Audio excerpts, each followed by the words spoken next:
orang sungguh-sungguh selamat, benihnya itu firman. Dia bisa jatuh dalam dosa, tapi dia gak bisa lama-lama menikmati hidup dalam dosa. Pasti ada yang kejar-kejar dia. Karena rohnya sudah dihidupkan, gak mungkin akan biarkan dia di jalan yang salah.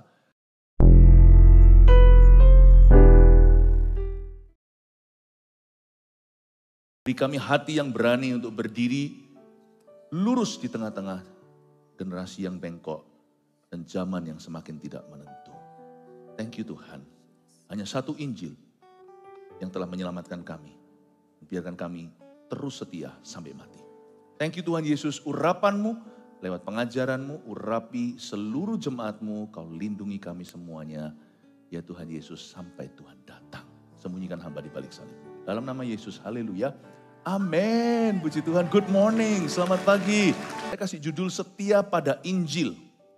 Untuk melindungi gereja kita selalu hidup dalam kebenaran. Kita akan buka di Galatia pasal yang pertama lebih dulu. Kita baca Galatia pasal pertama ya.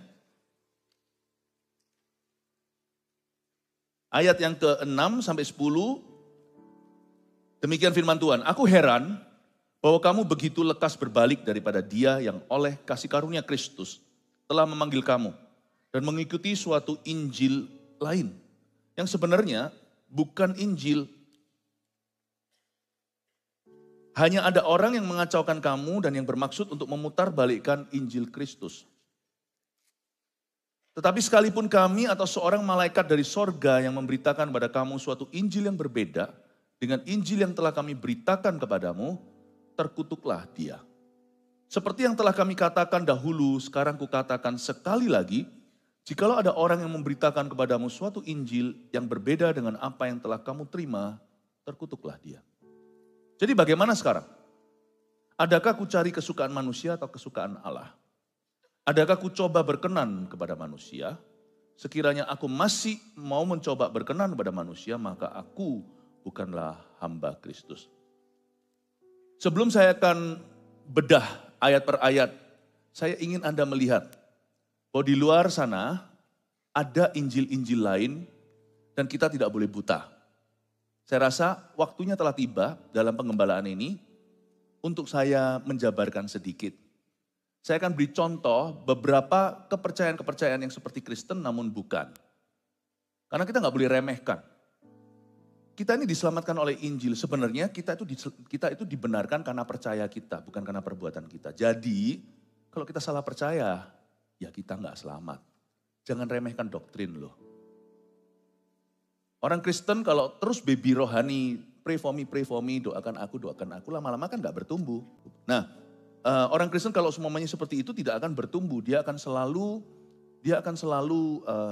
digoncangkan, diombang-ambingkan dengan kepercayaan-kepercayaan dan angin-angin pengajaran.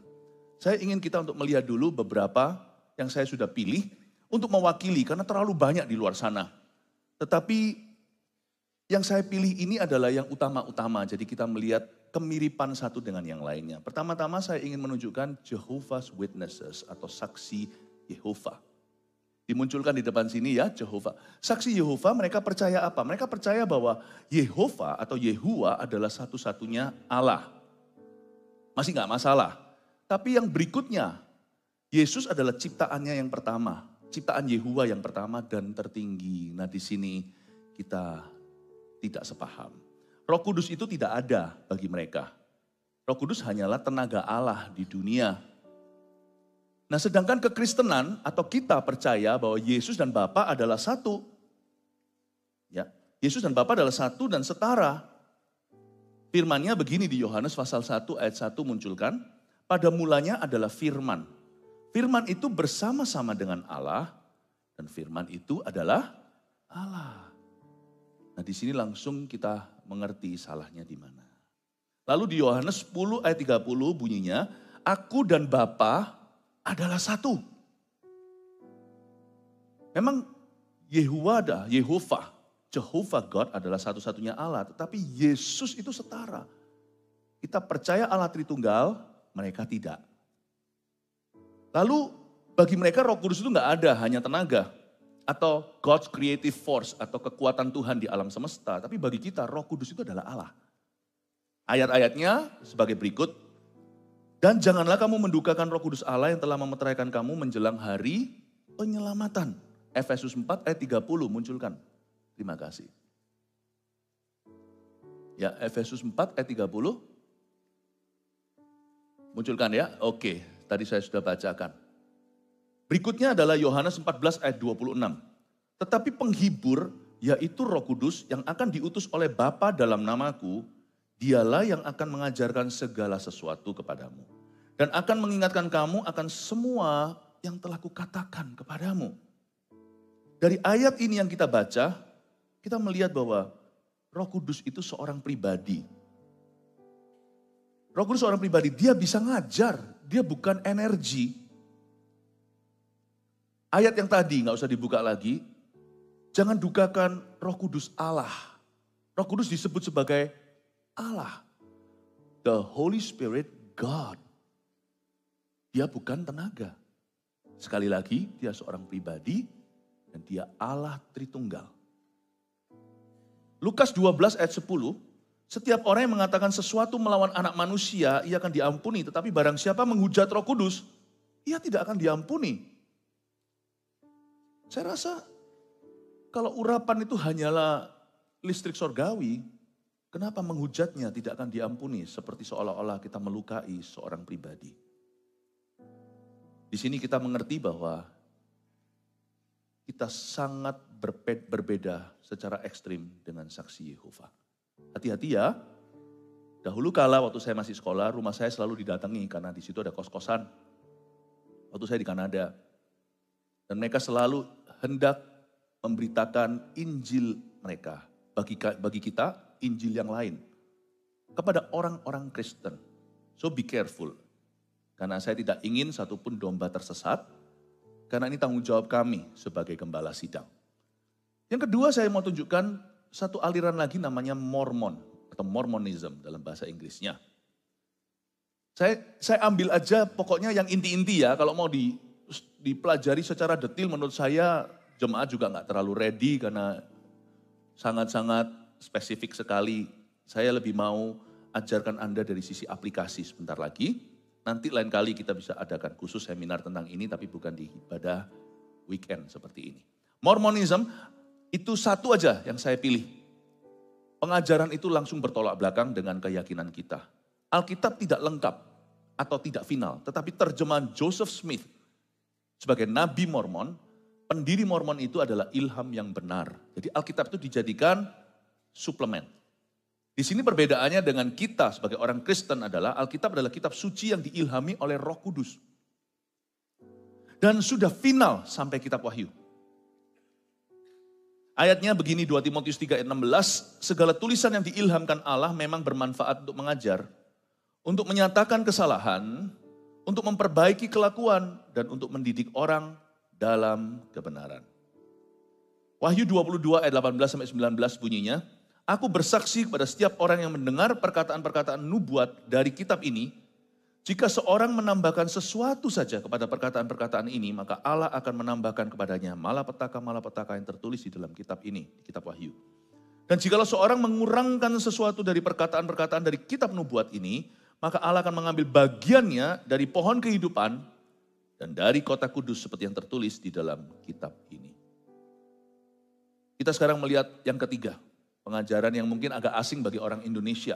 Tapi di benua Amerika, tempat saya dulu juga bertobat dan juga sekolah teologi ya.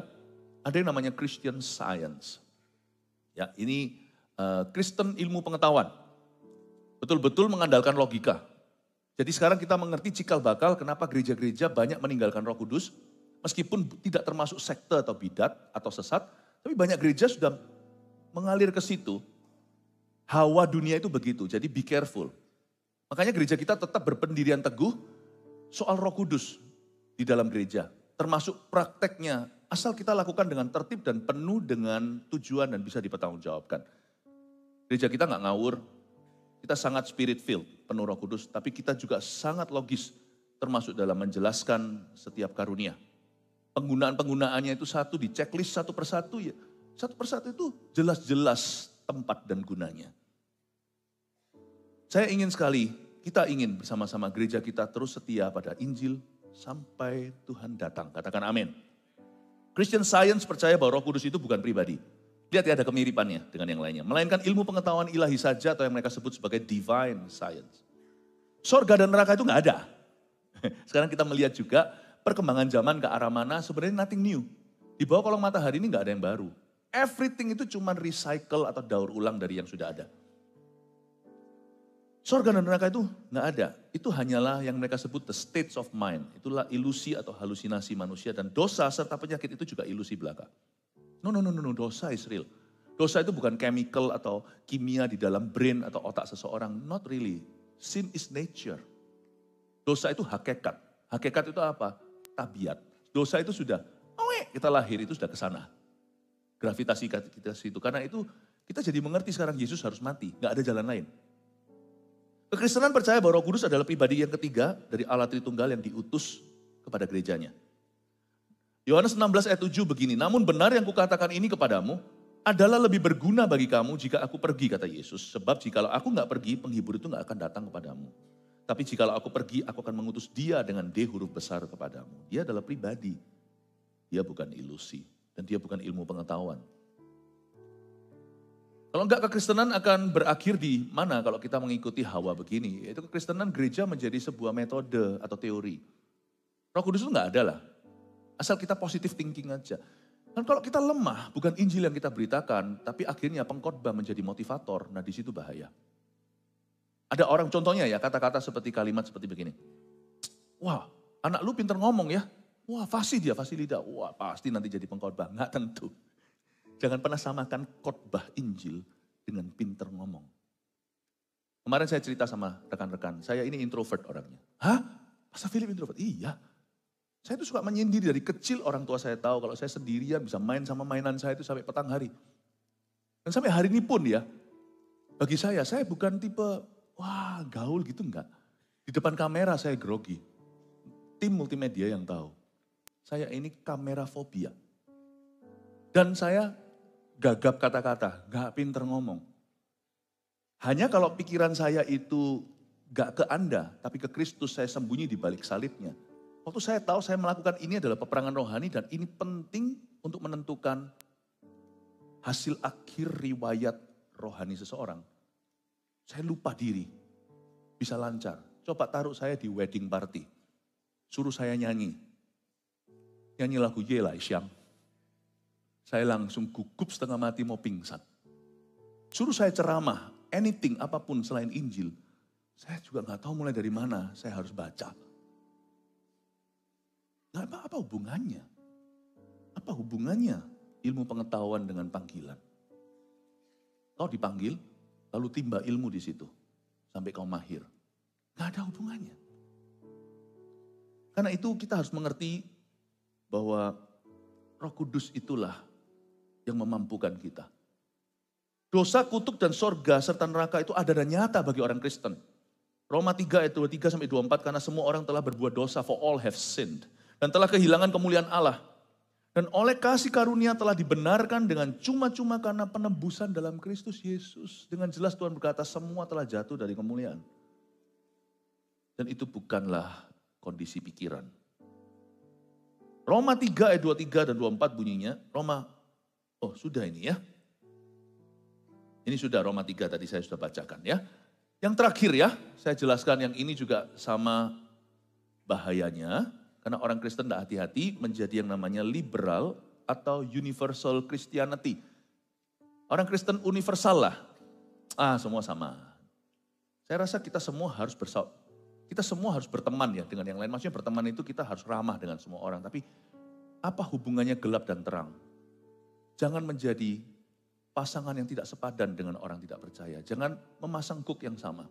Seolah-olah semuanya itu sama, ada segala jalan menuju ke Roma. Saya rasa kita harus hati-hati. Yang disebut oleh Alkitab sebagai persekutuan itu pada saudara seiman. Dan kepada yang lainnya kita harus menghormati dan menghargai. Mengasihi, harus bijaksana hidup dengan orang luar. Tapi kau dan mereka tidak satu dalam iman. Jangan berbuat seolah-olah kita itu sama saja. Karena sungkan. Niscaya kalau kita masih mengharapkan pengakuan manusia untuk menyenangkan semua orang, kita bukan hamba Tuhan. Kita adalah hamba manusia. Pemahaman liberal kekristenan bunyinya kurang lebih begini, pemahaman Kristen gak boleh sempit lah. Lu orang harus berkembang mengikuti zaman. Ikuti zaman boleh lah fashionnya, tapi juga bukan semua fashion ya. Jangankan gereja di luar juga gak semua fashion kita bisa terapkan. Jangan yang inilah ya.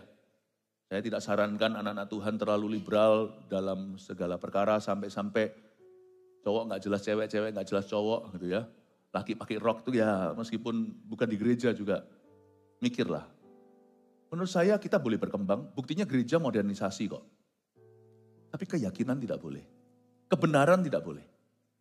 Kebenaran yang kita percayai dan yakini dan anut bukan agama, tetapi the truth, the word of God. Firman Allah. Dan itu tidak bisa berkembang dengan zaman. Karena itu sudah diperkirakan oleh Tuhan.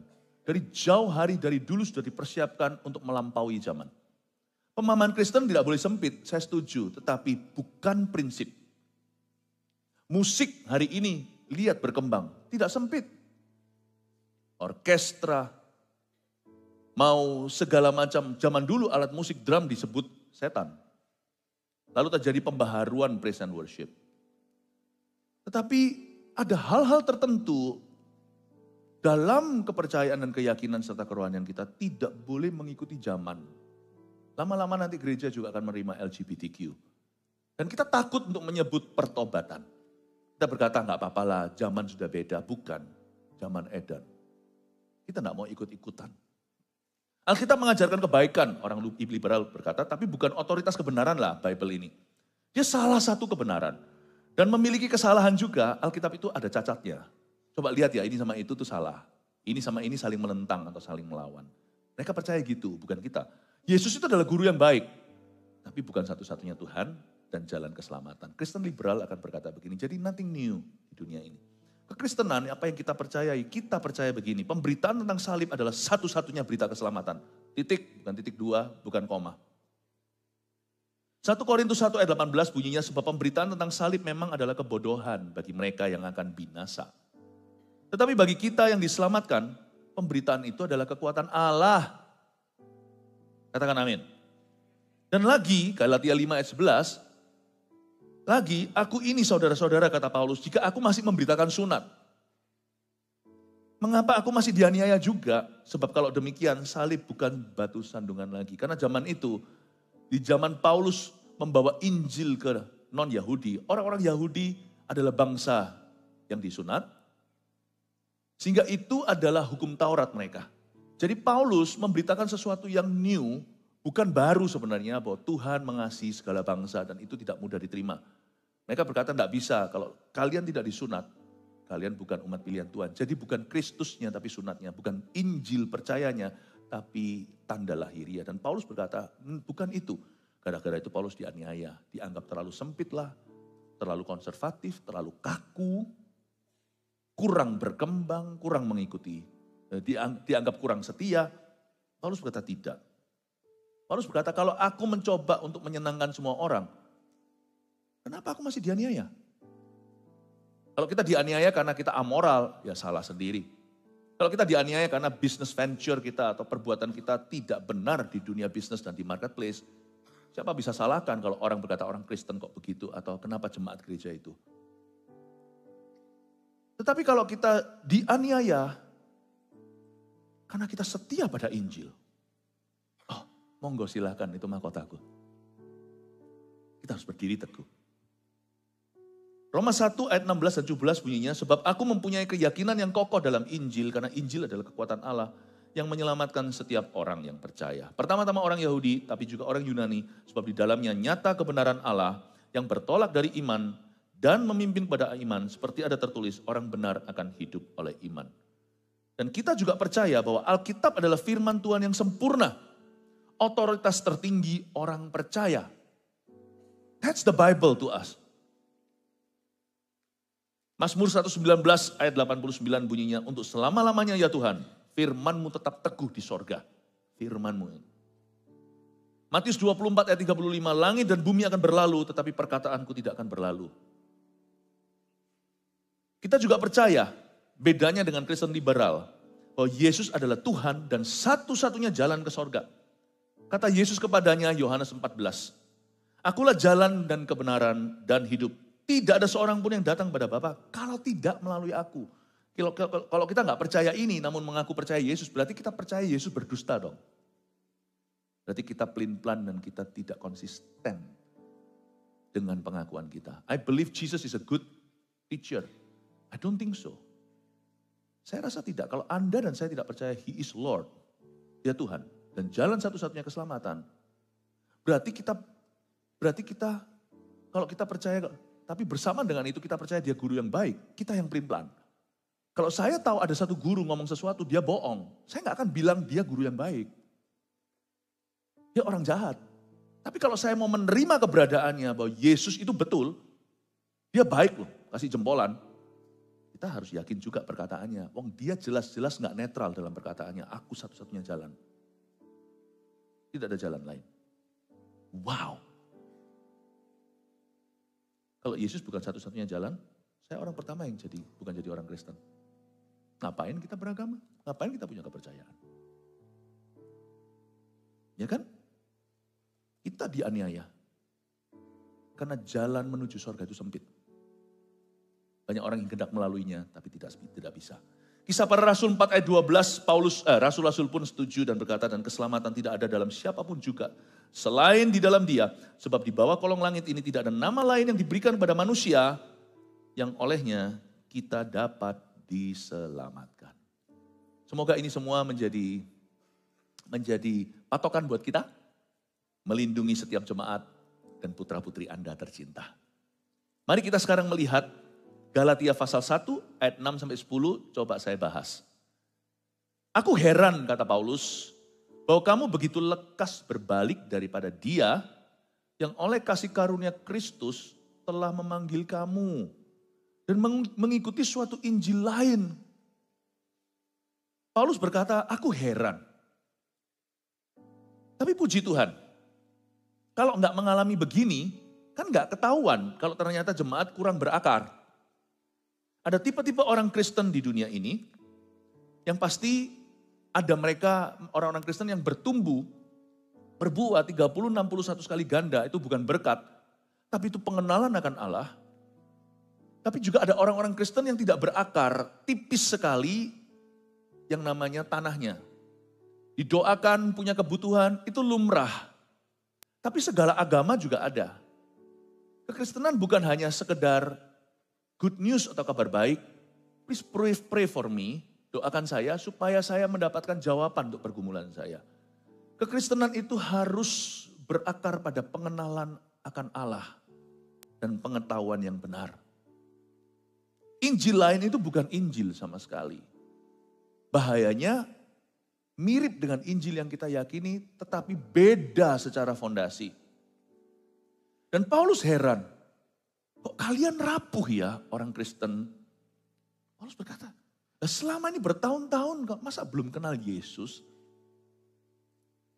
Kenapa kamu mengikuti suatu Injil yang lain ayat 7 yang sebenarnya bukan Injil? Injil yang kita percaya itu all or nothing. Tidak bisa setengah-setengah. Karena Injil yang kita pegang, yang kita terima waktu kita diselamatkan adalah Injil yang tidak netral. Dan jelas-jelas Yesus pun dianiaya karena dia menyamakan diri dengan Yahweh. Dan orang Farisi benci, ahli Taurat mau bunuh dia dari awal-awal public ministry 3,5 tahun sebelum penyalipan itu. Waktu Yesus berkata, I am, pakai bahasa Ibrani, Aramaik waktu itu, Yesus menyamakan dirinya dan Yesus mencetuskan kesetaraannya dengan Allah. Kalau Yesus hanya mengajarkan kebaikan, maka mereka pasti tidak akan membunuh dia. Tapi karena Yesus menegur dosa manusia dan menunjukkan jalan, sehingga orang-orang sekuler saat itu juga benci dia, termasuk orang-orang beragama. Injil itu tidak bisa ditawar. Dan Injil itu yang menyelamatkan kita. Waktu kita bertobat terima Yesus ketika kita diinjili seseorang atau ketika kita datang ke gereja. lalu kita lahir baru. Pada saat kita menerima Tuhan, itu karena, dan kita tahu kita selamat, itu karena percaya kita, bukan karena perbuatan kita. Karena itu setan tahu bagaimana mencuri benih keselamatan itu ketika dia baru ditaburkan. Yaitu dengan cara membengkokkan kepercayaan. Kalau setan pakai aniaya tidak mempan, karena orang Kristen tambah sungguh-sungguh dengan Tuhan. Kalau setan memakai dan menunggangi yang namanya persoalan hidup dan itu tidak berhasil, karena orang Kristen justru minta didoakan, malah datang ke gereja, nangis-nangis, mencari hadirat Allah, maka setan akan pakai cara menabur benih kebingungan. Karena ketika kita salah percaya, beres sudah, dia sudah mencuri sesuatu yang berharga. Kalau kita salah percaya, wong kita ini dipercayakan karena percaya, kita ini diselamatkan karena percaya. Kalau kita salah percaya, setan tidak usah otak-atik keselamatan kita. Itu dengan sendirinya tercuri. Saya tidak mau masuk perdebatan tentang sekali selamat, tetap selamat, atau orang kalau diselamatkan apakah bisa suatu hari dia murtad lalu dia tidak selamat. Saya tidak mau masuk ke situ karena dua-dua ada kebenarannya. Kalau Anda memang sekali selamat tetap selamat, Anda pasti akan takut akan Tuhan. Tidak akan terus membuat suatu ulah yang membingungkan sehingga akhirnya orang bertanya-tanya, loh dulu dia selamat sekarang enggak akan. Dan kalau orang sungguh-sungguh selamat, benihnya itu firman. Dia bisa jatuh dalam dosa, tapi dia nggak bisa lama-lama menikmati hidup dalam dosa. Pasti ada yang kejar-kejar dia. Karena rohnya sudah dihidupkan, nggak mungkin akan biarkan dia di jalan yang salah. Tapi orang yang berbuat dosa, berbuat laknat, lalu berbuat seolah-olah tidak terjadi sesuatu, nggak ada namanya sungkannya sama Tuhan, nggak ada yang rasa gimana begitu. Aku ragu, apa sungguh-sungguh dia itu dulu menerima segenap hati Injil yang diberitakan. Jadi nggak usah didebat yang gituan. Tetapi kita tahu, the moment we believe, waktu kita percaya pada Injil itu, bukan ketika kita berbuat sesuatu, bahkan bukan karena baptisan kita diselamatkan, tapi orang yang selamat, kok takut dibaptis kenapa? Kalau memang sana cinta, kenapa takut nikahi dia? Baptisan itu seperti perkawinan anak domba di dunia, nanti dilanjut di sorga. Itu penyamun di samping Yesus, kalau dia bisa turun hidup lagi, hidup lebih lama, dia pasti dibaptiskan. Nggak mungkin pakai lama, dia pasti gercep, gerak cepat. Sekali kan pakai kata penyamun itu, cerita itu, penyamun itu pun nggak dibaptis loh. Iya, mau kayak gitu, silahkan naik ke salib, ayo minta seseorang paku kita di situ. Dia nggak ada pilihan. Kalau dia ada pilihan, dia dibaptis. Bukan baptisan yang menyelamatkan, bukan pelayanan. Waktu kita believe, waktu kita percaya, kita lahir baru. Jadi setan tahu bagaimana mengacaukan dirimu. Membuat kita bingung. Yang sebenarnya bukan Injil. Nah kalau kita percaya Yesus itu bukan seperti yang dia katakan. Nah pertanyaannya Yesus apa yang kita percayai? Bapak Ibu Saudara, hati-hati. Saya berdoa karena saya tidak pernah reaksional dengan kondisi gunjang-ganjing dunia. Saya gembala sidang. Berarti saya ikut dengan gembala agung. Minggu kapan saya harus ngomong apa, itu semua perjanjian saya dengan Tuhan. Dan waktu saya berdoa, Tuhan cuma bilang, dalam hati saya Roh Kudus seperti bilang, kokohkan mereka dalam doktrin Kristus. Amin Tuhan, baik Tuhan, beriku kemampuan. Jelaskan mereka. Saya berdoa, mana aja yang saya harus bahas sebagai wawasan luas untuk gereja Tuhan. Lalu Tuhan taruh dalam hati saya, beritahu pada jemaatku, hanya satu Injil yang menyelamatkan mereka. Jangan kau izinkan itu tercuri. Janganlah ada orang, ayat 7 katakan yang sebenarnya bukan Injil, hanya ada orang yang mengacaukan kamu yang bermaksud untuk memutarbalikkan Injil Kristus. Gak usah ikut-ikutan. Ini gak sesuatu yang baru. Oh my goodness. Waktu saya sekolah dulu, mereka percaya 28 Oktober 1998 ada seorang nabi dari Asia, dari Korea, yang memberitakan itu. Waktu itu tahun 1992, saya lahir baru aja sudah langsung tahu. Di dalam roh saya ada pengurapan. Saya tahu Gak perlu diajar seseorang, saya tahu kebenaran. Kok lucu Tuhan berkata gak ada yang tahu waktu dan saatnya, sana mau coba tawar, tahu bulan dan tahunnya. 98 lewat, gak terjadi apa-apa, malah kerusuhan di Indonesia. Malah krisis moneter di mana-mana. Teman-teman saya beberapa goyang dan berkata, wow kita harus jual. Ini kita harus berhenti sekolah, kita harus. Guys, saya bilang, segampang itu tah. Kau itu disesatkan. Padahal saya lebih muda secara rohani dari mereka. Saya baru usia berapa bulan dalam Tuhan. Ada beberapa orang yang sudah 10 tahun jadi orang Kristen. Ada yang sudah lahir Kristen. Saya ternyata bukan berapa tahunnya Anda jadi orang Kristen. Tapi apakah Anda sungguh-sungguh melirik ke Kristus? Apakah Anda sungguh-sungguh terima pengajaran Tuhan di dalam hati? Wah, untungnya kan cuma begitu. Yang disikat kan bukan kristologi atau bukan siapa Kristus. Tapi tanggal-tanggal gitu itu mengacaukan hidup orang loh. Sungguhan, itu membuat orang-orang jadi membuat keputusan bodoh dalam hidup mereka menuju 98. Saya bilang jangan gitulah. Fokus guys, saya bilang fokus. Gak ada yang dengarkan saya.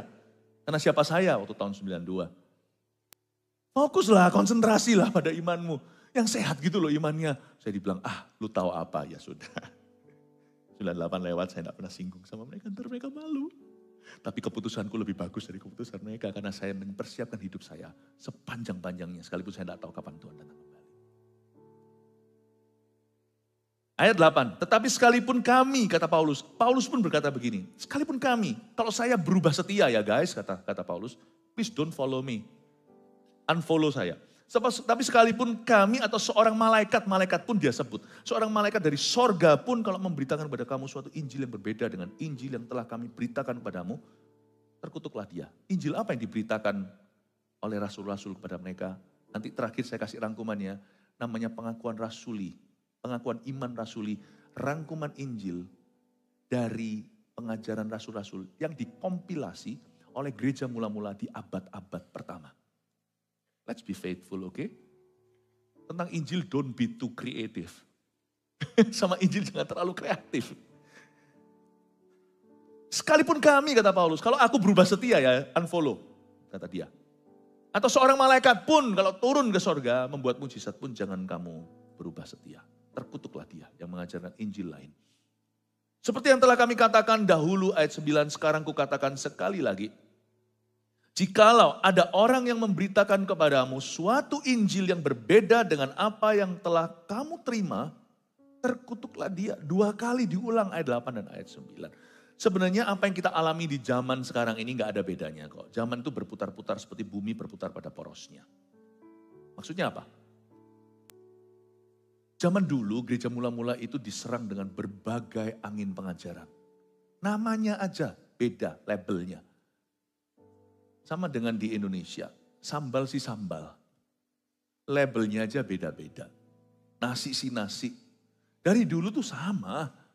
Zaman-zaman dahulu kala, gereja itu dirongrong dengan berbagai angin pengajaran. Ada yang namanya gnosticism, gnostik. Ngeroh itu sudah ada dari dulu. Macam-macam sungguhan. Cuman dia berevolusi di zaman. Dan berubah-ubah labelnya. Tapi sami mawon, sama saja saudara. Terkutuklah dia. Jadi dari dulu, Paulus juga menghadapi itu. Petrus, Yohanes. Nanti menjelang malam saya jelaskan hal-hal yang praktis. Gimana kita menghadapi pengajar-pengajar sesat. Gimana kita jaga rumah tangga kita, sel grup kita jaga gereja kita, jaga anak cucu kita. Aduh saya gak habis pikir kalau tiba-tiba anak kita besarkan, gak sungguh-sungguh. Kita serahkan ke Tuhan dan mereka tidak tertanam dalam gereja, lalu mereka sekolah luar negeri, luar pulau, luar kota atau gimana, lalu mereka dijangkau saksi Yehova, pulang-pulang berkata, Ma, Yesus itu bukan pencipta, Ma. Pada mulanya bukannya adalah firman. Yesus itu diciptakan, Ma. Yesus itu penghulu malaikat, Yesus itu kokonya Mikael, bahkan kokonya Lucifer, mati gak? Buat apa kita kerja sukses kalau anak kita masuk neraka suatu saat nanti? Neraka itu bukan takut-takuti. Itu ayat firman soalnya. Barang siapa tidak percaya. Coba kalau ada baca di kitab Wahyu. Suatu hari nanti saya bahas lagi yang lebih terperinci. Siapa aja yang tidak masuk. Yang akan tidak masuk, yang namanya tidak tertulis dalam kitab kehidupan. Bukan hanya mereka yang cabul, bukan hanya mereka yang melakukan sihir, pembunuh, bukan hanya itu. Mereka tidak percaya. Tuhan jahat dong, jangan hakimi Tuhan. Karena manusia itu pada dasarnya lahir hatinya jahat. Menolak Kristus itu harus sengaja. Nah kalau anak cucu kita tidak percaya Kristus, apakah ada keselamatan? Jangan bilang jahat enggak itu, lihat hidup dia sekarang. Yesus mati itu berarti enggak ada jalan lain. Apa susahnya sih menerima pengorbanannya? Kenapa kita nolak? Kejahatan manusia terlihat dengan kekukuhannya, kegigihannya menolak pengorbanan satu-satunya untuk hidupnya. Apa susahnya menolak? Kelihatan keras hatinya sekalipun kelihatannya orang baik. Nah kalau anak kita terhilang dan tersesat, Bapak Ibu Saudara, kita nggak boleh main-main dengan begini. Dan 8 ayat 8 dan 9 Paulus mengulangi dan berkata, sekalipun kalau ada orang memberitakan Injil lainnya, kamu jangan percaya ya. Paulus itu melindungi jemaatnya, ayat 10. Jadi bagaimana sekarang? Adakah ku cari kesukaan manusia atau kesukaan Allah? Saya suka. Paulus itu bukan tipe di ekstrim satunya. Dia itu memberitakan kebenaran dengan cara yang kurang bijaksana. Lalu Paulus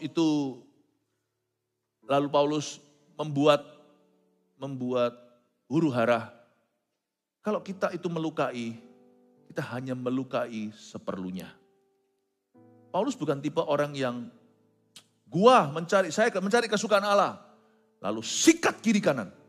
Oh enggak, dia enggak gitu. Saya sukanya Paulus itu orangnya terpelajar. Petrus enggak terpelajar, tapi Petrus juga berwibawa. Cuman saya lihat Paulus itu orangnya bijaksana ya. Orang ini berani, tapi dia itu sangat berwibawa untuk menjelaskan kebenaran itu. Dia menjelaskan kebenaran tanpa kompromi, tapi tidak dengan cara yang mempermalukan Tuhan. Dia siap dianiaya, memang dia dianiaya. Karena prinsip, bukan karena metodenya. Paulus itu beda. Dia seorang ambasador tenan. Ini kalau negara punya ambasador kayak gini, mau antara negara angkat senjata hampir perang pun bisa nggak jadi loh, karena orangnya luas sekali.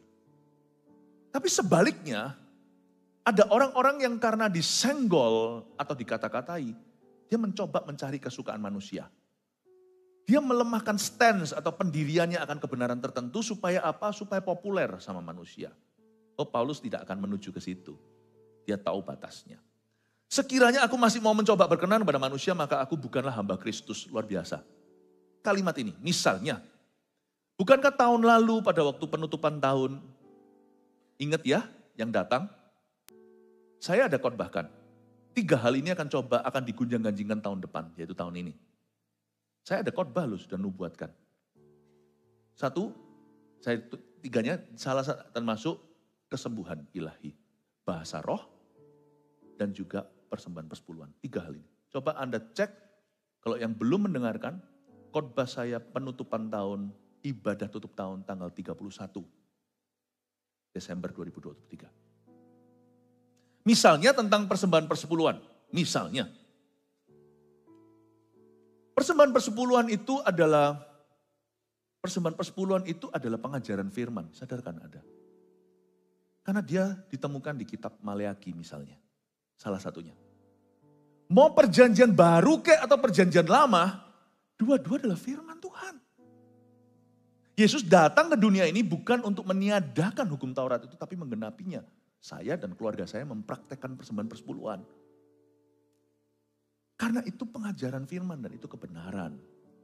Dengan mengembalikan tersebut, kami sekeluarga mengakui bahwa Yesus yang memiliki 100% kehidupan kami. Dan kami mencetuskan percaya bahwa Tuhan yang akan memelihara keluarga kami. Termasuk financially. Kebanyakan orang kan trauma. Persembahan persepuluhan disamakan dengan, itu nanti dimakan oleh pendeta. Pendeta digunakan, disalahguna oleh gereja. Apakah semua pendeta dan gereja sama? Karena orang kalau trauma, mereka hanya memikirkan dari sisi mereka. Bapak Ibu Saudara, ketika kita melihat sesuatu kebenaran itu digoncang, sebenarnya itu yang bahaya bukan gereja. Kalau itu kebenaran, pasti ada sesuatu di dalam hidup kita. Nah, waktu persembahan persepuluhan ini digoyang misalnya, persembahan persepuluhan ini, maka ada dua macam orang. Satu, kita akan, ada juga yang marah, lalu kita akan membombardir sebaliknya. Tapi ada juga yang melemah. Lalu berkata, gak apa-apa, kalau gak mau kasih juga gak apa-apa. Loh, saya ngerti. Gak mau terima Yesus juga gak apa-apa loh.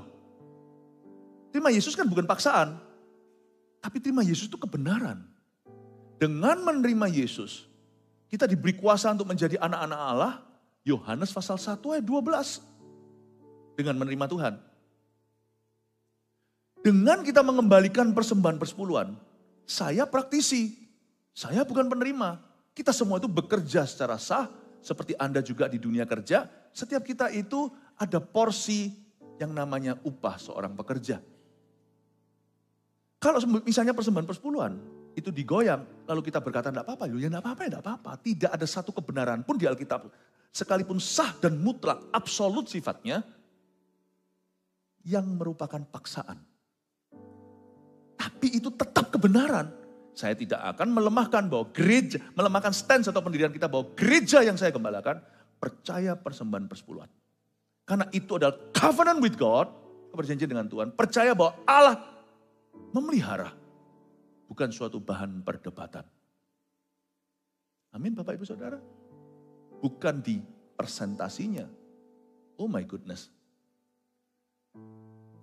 Sebenarnya itu sebuah disiplin rohani yang membuat kita ingat. Saya berdoa setiap hari, saya berbahasa roh 40 menit. Tapi kalau dihitung seharian, saya berbahasa roh lebih dari itu. Saya baca Alkitab, setiap hari taruhlah, ini ya, supaya enggak muluk ya, 5 pasal. Saya enggak kurangi. 5 pasal itu bagi saya suatu disiplin rohani. Kalau saya enggak begitu, lama-lama enggak ada patokan.